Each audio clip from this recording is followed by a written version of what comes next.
그림을 하나 보겠습니다. 어떤 그림이죠? 양과 목자 그림이죠. 성경에 보면 하나님과 우리 사이를, 하나님과 우리 성도들의 사이를 목자와 양으로 비유하고 있는 것을 볼 수 있습니다. 왜 우리들을, 성도들을 하고 많은 동물들 중에서 양에 비유했을까요? 그 이유는 양은 목자가 없이는 생존할 수가 없기 때문이에요. 양은 시력이 별로 좋지가 않다고 그래요. 그래서 사물을 잘 분간하지 못할 뿐만 아니라 또 길을 자주 잃어버린다고 그래요. 그리고 양은 몸집에 비해서 다리가 튼튼하지가 못합니다. 그러니까 어떨 가능성이 있어요? 자주 넘어질 가능성이 있고, 구덩이 같은 데 빠지면 나오지를 못하고, 또 사나운 짐승 같은 걸 만났을 때 도망가다가 넘어지면, 완전히 등을 대고 넘어지면 스스로 일어나지를 못한대요. 그러니까 목자가 없으면 양은 생존이 거의 불가능한 동물이라는 거예요. 우리는 어떻습니까? 우리도 마찬가지예요. 우리가 잘 보는 것 같지만 사실은 우리도 보지 못하는 것들이 많아요. 가까이 있는 것만 보고 멀리 있는 것도 보고, 물질적인 현상적인 것들은 보지만 영적인 세계는 잘 보지를 못합니다. 그리고 뭔가에 하나 꽂히면 다른 것은 전혀 보지를 못해요. 자주 넘어지죠. 웅덩이에 빠져요. 우리의 마음이, 우리의 감정이 어떤 욕심이나 미움이나 시기나 질투, 이런 감정에 한번 빠지면 거기서 빠져나오기가 쉽지 않습니다. 양이 사나운 짐승에 대항할 힘이 없듯이 우리의 대적 사탄을 저항할 힘이 우리에게는 없습니다. 그래서 우리도 목자이신 하나님이 없으면 생존 자체가 불가능합니다. 그래서 하나님이 우리의 목자가 되어 주신다는 거예요. 하나님을 목자에 비유하는 대표적인 말씀이 에스겔 34장에 나오는데요. 에스겔 34장은 이스라엘 유다가 바벨론에 함락되는 과정에서 그런 참혹한 상황 속에서 기록된 말씀인데요. 그때 그런 상황 가운데 이스라엘의 지도자들은 자기만 살자고 백성들을 내버린 채 도망갔어요. 그 모습을 보신 하나님께서 에스겔을 통해서 그 이스라엘의 지도자들을 거짓 목자에 비유하면서 2절, 3절에서 이렇게 말씀하셨습니다. 같이 읽겠습니다. 시작. 자기만 먹는 이스라엘 목자들은 화 있을진저 목자들이 양떼를 먹이는 것이 마땅하지 아니하냐. 너희가 살찐 양을 잡아 그 기름을 먹으며 그 털을 입되 양떼는 먹이지 아니하는도다. 그래서 어떻게 됐냐? 5절 말씀을 이어서 보겠습니다. 시작. 목자가 없으므로 그것들이 흩어져서 모든 들짐승의 밥이 되었도다. 8절 말씀에서는 내 양떼가 노략거리가 되고 모든 들짐승의 밥이 된 것은 목자가 없기 때문이라 그랬어요. 그래서 하나님이 이렇게 이스라엘 지도자들을, 거짓 목자들을 호되게 꾸짖으신 후에 11절로 14절에서 자신이 친히 이스라엘의 목자가 되어주실 것을 이렇게 말씀해 주셨습니다. 한 절씩 교독해 볼까요? 주 여호와께서 이같이 말씀하셨느니라. 나 곧 내가 내 양을 찾고 찾되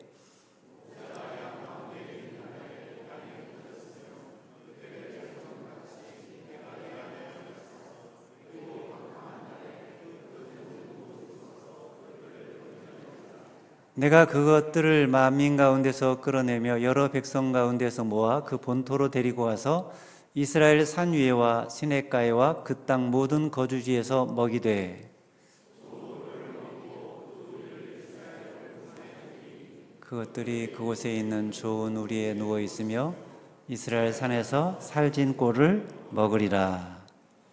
좋은 꼴을 먹이고 그 필요를 채워주는 분, 그 하나님을 목자로 둔 사람은 그러므로 어떻습니까? 부족함이 없습니다. 시편 23편 1절에서 다윗이 그렇게 고백했죠. 시작. 여호와는 나의 목자시니 내게 부족함이 없으리로다. 자, 그러면 이 고백대로 다윗이 실제로 전혀 부족함도 없고 결핍이 없는 그런 인생을 살았을까요? 아닙니다. 다윗의 인생을 보면 결핍투성이었어요. 빈곤투성이었습니다. 그런데 다윗은 그 결핍을, 그 빈 공간을 목자이신 하나님으로 가득 채웠다는 거예요. 그랬더니 그 결과 풍성하고 푸른 풀밭으로 인도하시는 좋으신 하나님을 그 결핍 속에서, 그 부족함 속에서 경험하게 되니 부족함이 없다고, 넘친다고 그렇게 역설적인 고백을 한 것입니다.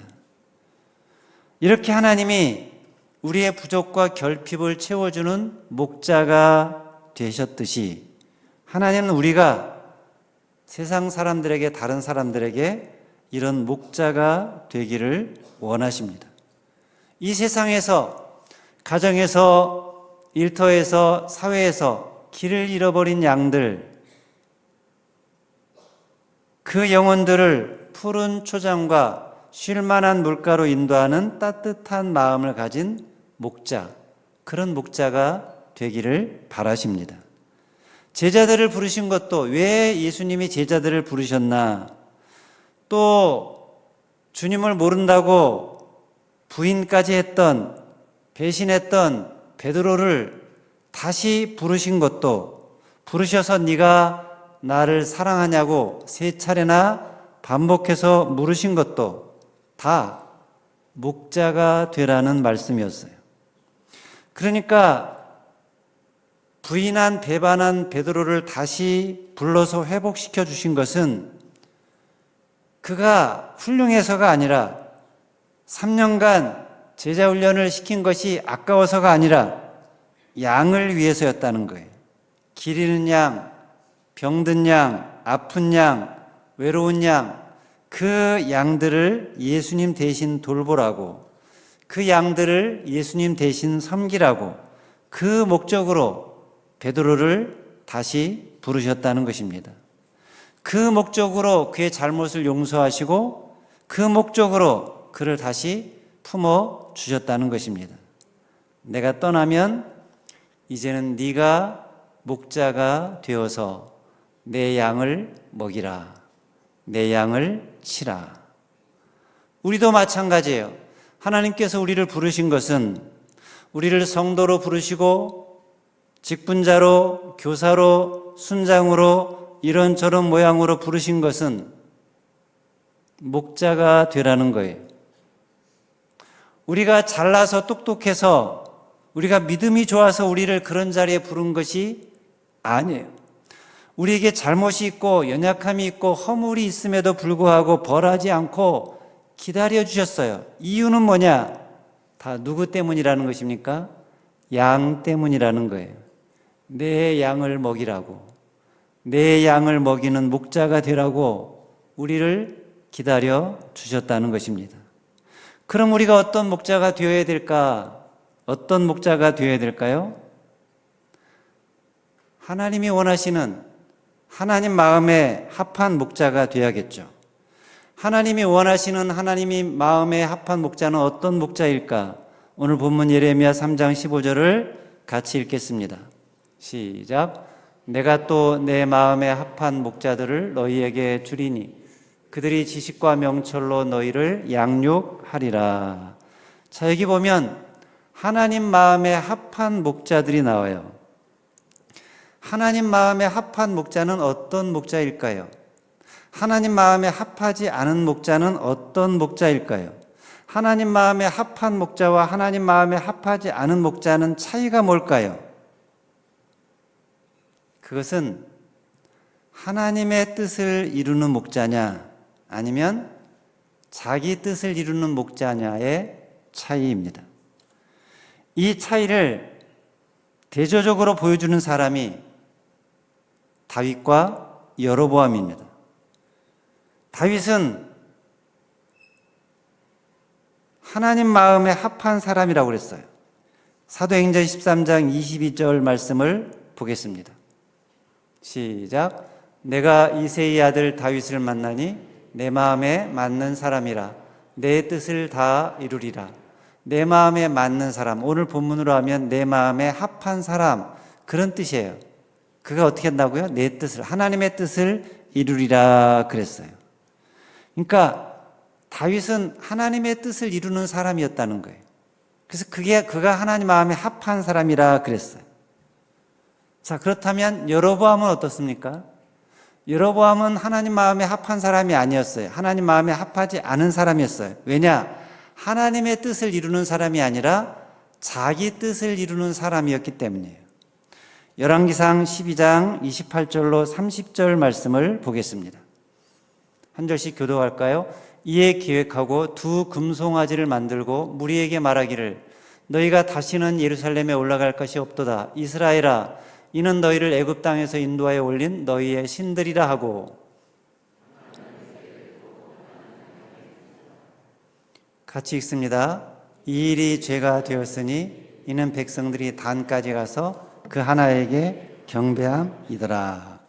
자, 그러니까 지금 여로보암이 이스라엘의 왕이 됐는데 이스라엘 사람들이 저 남쪽에 있는 예루살렘에 가서 예배를 드리고 거기를 향해서 마음을 쏟고 있으니까 이 이스라엘 사람들의 마음을, 북이스라엘 사람들의 마음을 돌리기 위해서 하나님은 예루살렘에서 한 곳에서 예배를 드리라고 그러는데 북이스라엘에 베델과 단에다 단을 만들고 거기서 예배를 드리면 되지 않느냐라고 얘기를 한 거예요.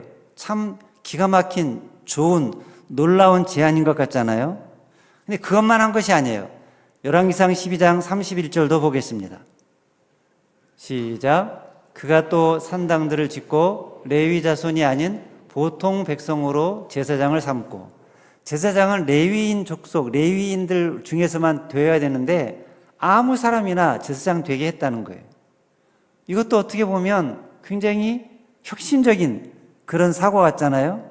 근데 여로보암이 이렇게 한 이유가 뭔가? 열왕기상 12장 33절을 보면 이렇게 말합니다. 같이 읽겠습니다. 시작. 그가 자기 마음대로 정한 달, 곧 8째 달, 15째 달로 이스라엘 자손을 위하여 절기를 정하고 베델에 쌓은 제단에 올라가서 분향하였더라. 심지어 절기까지도 정했는데 어떻게 정했느냐? 자기 마음대로 그렇게 했다는 거예요.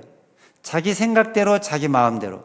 하나님의 뜻대로가 아니라, 하나님 말씀대로가 아니라 자기 마음대로, 자기 생각대로. 이게 여로보암이었어요. 그런데 다윗은 어떻게 했다고요? 자기 마음대로가 아니라 하나님의 뜻대로. 늘 하나님의 뜻을 생각하고 하나님의 마음을 생각했다는 거예요. 다윗은 언제 하나님의 마음을 생각하고 알았을까? 아마도 자기가 목자가 되어서 양을 치게 되면서 목자이신 하나님의 마음을 알게 되었을 것입니다. 목자가 되어보니까 양이 참 연약해요. 양을 지키고 보호하는데 생명 걸고 지켜야 한다는 것을 자기가 깨달은 거예요. 목자가 자신의 양을 사랑하되 자신을 내주기까지 사랑한다는 것을 알게 된 거예요. 그래서 다윗은 자기가 죽음의 위협 가운데, 죽음의 그늘 속에 있다 할지라도 참 목자이신 하나님, 그 하나님의 보호하심과 인도하심과 안위하심 가운데 있다는 확신이 있었습니다. 그래서 시편 23편 4절에서 이렇게 고백을 했죠. 같이 읽겠습니다. 시작. 내가 사망의 음침한 골짜기로 다닐지라도 해를 두려워하지 않을 것은 주께서 나와 함께 하심이라. 주의 지팡이와 막대기가 나를 안위하시나이다. 이런 믿음, 이런 확신, 이런 하나님의 목자 되심에 대한 확신이 있었기에 골리앗 앞에서도, 자기를 죽이려고 쫓아다니는 사울의 추적 앞에서도, 아들 압살롬의 반역 상황 속에서도 다윗은 전혀 요동하지 않고 태연하게 지낼 수 있었다는 거예요. 다윗은 그 모든 상황에서, 그 어떤 절박한 상황에서도 늘 하나님을 바라보았습니다. 하나님께 그의 시선이 가 있었어요. 밧세바를 범하고 그 남편 우리아를 죽게 만든 그 죄로 인해서 자신의 삶이 완전히 무너진 자리에서조차 물론 통곡을 하며 자신의 죄악을 토속하고 애통하고 회개했지만 그 모든 가운데 오직 그가 바라본 것은 하나님이었어요. 하나님께서는 이런 다윗을 볼 때 하나님 마음에 합한 자다라고 말씀하시면서 기뻐하신 것입니다. 하나님 마음에 합한 사람은 하나님의 뜻을 생각하고 하나님의 뜻대로 행하는 사람이라는 거예요. 자, 그러면 목자들을 향한 하나님의 뜻은 무엇인가? 하나님 마음에 합한 목자는 어떤 목자인가? 어떻게 양들을 대하나? 어떻게 양들을 양육하나? 오늘 보면 예레미야 3장 15절에 보면 뭐로 양육을 한다고 그랬습니까? 지식과 명철로 양육하느니라 그랬죠. 자, 여기서 지식은 어떤 지식일까요? 하나님을 아는 지식이에요. 하나님의 본질을 알고 하나님의 성품을 아는 지식이에요. 그 하나님의 본질로, 그 하나님의 성품으로 양들을 양육하는 사람이 자가 하나님 마음에 합한 목자라는 거예요. 자, 그러면 하나님의 마음은 어떤 것인가? 호세아 6장 6절 말씀을 보겠습니다. 시작. 나는 인애를 원하고 제사를 원하지 아니하며 번제보다 하나님을 아는 것을 원하노라. 하나님은 얼마나 많은 제사를 드렸느냐, 얼마나 많은 번제를 드리고 번제물을 드렸느냐, 그런 제사, 제도, 형식 이런 것보다 정말 네 마음이 거기에 있느냐. 하나님은 마음을 원하신다는 거예요. 재물이 아니라 마음이다. 어떤 마음이냐? 사랑의 마음, 자비의 마음을 원하신다는 거예요. 제사, 제도와 형식적인 절차를 따지고 지키다가 그런 마음, 사랑의 마음을 잃지 말라는 거예요. 자비의 마음과 긍휼의 마음을 잃지 말라는 거예요. 제사보다 제도보다 법보다 그게 더 중요하다는 것입니다. 그게 하나님의 마음이라는 거예요. 그러니 하나님 마음에 합한 목자는 그 무엇보다 하나님을 알기를 힘쓰는 자라는 거예요. 하나님을 아는 지식을 가진 사람이라는 거예요. 여기서 하나님을 안다는 것은 어떤 의미입니까? 그냥 머리로 지식으로 하나님에 대한 어떤 정보를 갖고 있는 것을 말하지 않아요. 안다는 것은 산다는 것입니다. 머리로만 지식적으로만 아는 것이 아니라 그것을 살아내는 것, 사는 것, 그게 진정한 지식이고 그게 진정한 알미라는 거예요. 그렇게 하나님을 알고 하나님의 뜻대로 살기로 힘쓰는 자. 난 이미 알고 있어.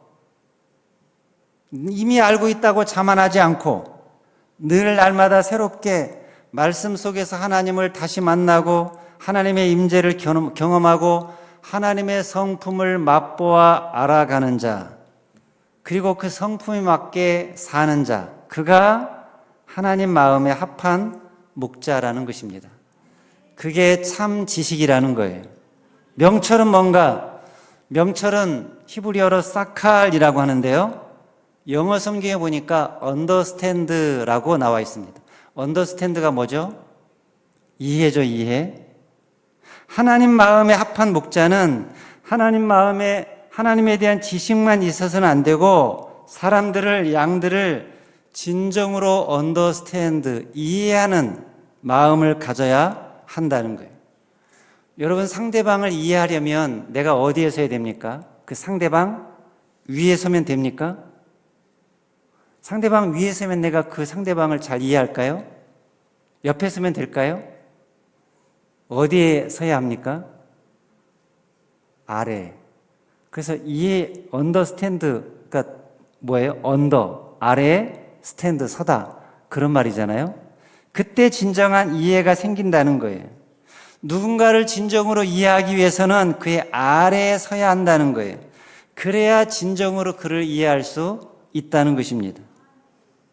어떤 제자가 자기 스승에게 이렇게 물었어요. 스승님, 제가 어떻게 하면 다른 사람의 입장을 잘 이해할 수 있을까요?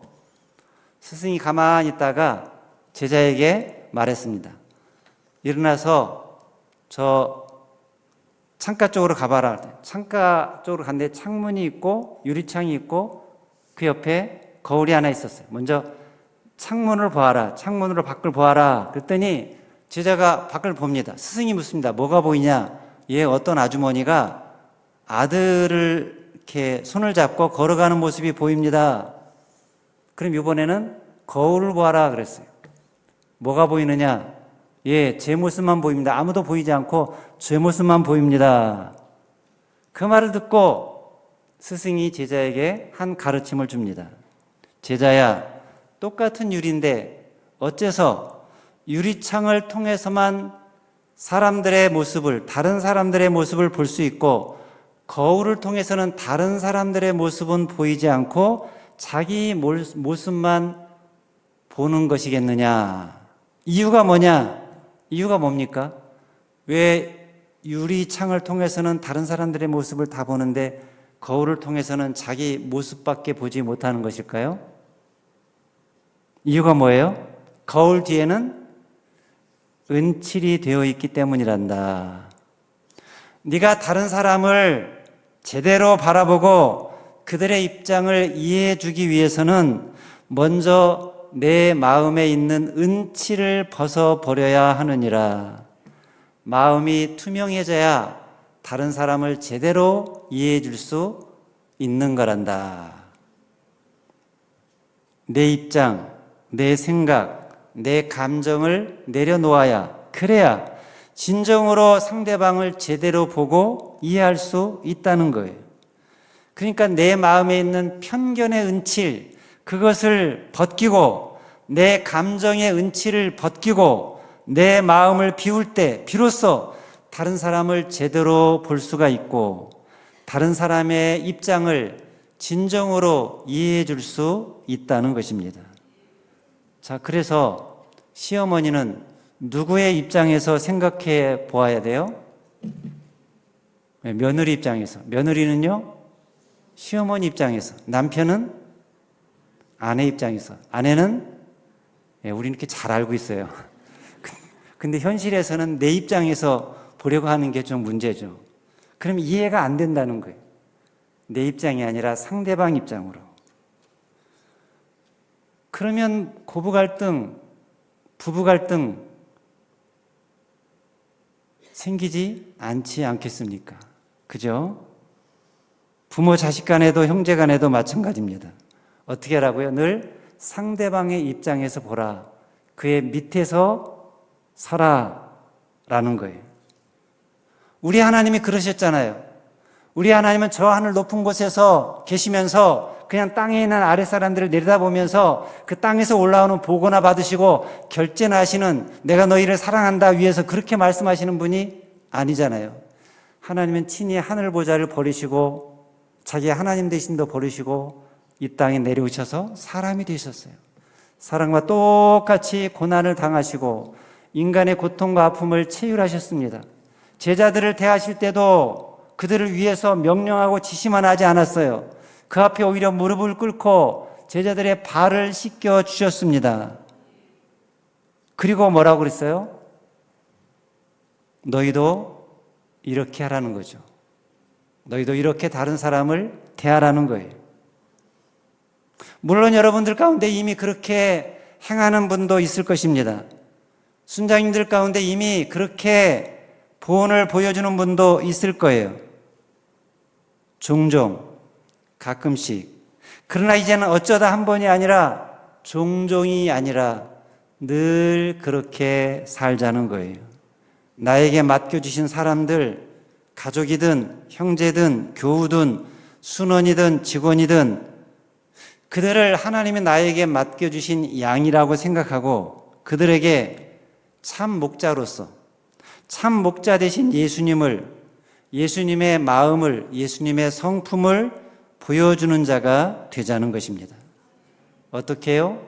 지식과 명철로, 하나님을 아는 지식으로, 하나님의 성품대로 사는 모습으로, 위에서 지시하고 군림하고 다스리는 자세가 아니라 아래서 섬기는 모습으로, 그래서 그 모습에서 참 목자이신, 선한 목자이신 예수님이 느껴지게 하라는 거예요. 그런 하나님 마음에 합한 목자가 되라는 것입니다. 오늘 이 자리에 순장님들이 많이 참석하시는데요. 순장의 사명은 목자의 사명입니다. 그런데 순장만 목자인가? 아니에요. 우리는 누구든 있는 곳에서 다 목자로 부름을 받았습니다. 어른만 목자인가? 이곳에 지금 신성학 초등학생, 중학생, 고등학생이 있는데 여러분들은 목자인가요? 양인가요? 난 어리니까 양이지 내가 어떻게 목자가 될 수 있어? 그렇게 혹시 생각하나요? 아니에요. 여러분 가운데서도 얼마든지 목자가 될 수 있어요. 여러분 친구나 여러분 후배나 다른 사람들이 넘어졌을 때, 다쳤을 때, 상처를 받았을 때, 홀로 외롭게 있을 때, 왕따를 당했을 때 가서 목자가 양을 돌보듯이 그런 마음으로 함께 있어주고 도와주고 일으켜준다면 그게 바로 목자 역할을 하는 거잖아요. 저는 여러분들 가운데 그런 목자들이 많이 나오시기를 바랍니다. 학생 목자, 청년 목자, 장년만 아니라. 그래서 여러분들로 인해서 여러분 주변에 내가 그분 때문에, 그가 한 말 때문에 위로를 받았다고, 내가 그분 때문에 힘을 얻었다고, 용기를 얻었다고, 내가 죽고 싶었는데 그분 때문에 살 맛이 생겼다고, 그렇게 고백하는 사람들이 많이 나오게 되기를 주님의 이름으로 축원합니다. 기도하겠습니다.